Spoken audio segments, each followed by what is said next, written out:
Ginapahanumdom ni Iloilo Police Provincial Office ug IPPO Director Police Colonel Bayani Razalan ang mga Chief of Police sa mga banwa sa probinsya sang Iloilo nga mag-report sa IPPO kung may marakord nga mga election-related incidents sa ila areas of responsibility. Suno kay Razalan, ginpamangkot niya isa-isa ang mga hepe kung bala may mga problema sa ilang nga lugar kag kung bala may mga mabatsyagan ang mga ini nga init sa politika. Dugang pa niya, ginapasigurado man sini sa mga pulis kada banwa nga ipasiguro ang safety sa mga kandidato, mga supporters, kag publiko umpisa sa filing sang Certificate of Candidacy o kon COC tubtob sa eleksyon sa masunod nga tuig.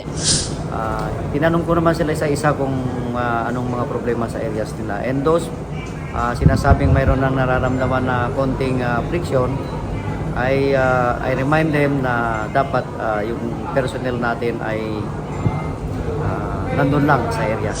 Inisika K5, Alex Escalante para sa Kampyon nga Balita Serbisyo Publiko Kagalingawan sa Iloilo. K5 News FM. This news is brought to you by: do you feel tired all the time? Do you have frequent infections? Do you have always cold? It's a sign of low immune system. Boost your immune system with Clinica D3 Bio, antibacterial, natural antioxidant, immune system booster. Clinica D3 Bio has vitamin D3, lauric acid, and monolurine to fight against all viruses. Try Clinica Vitamin D3 with Coccus nocifera.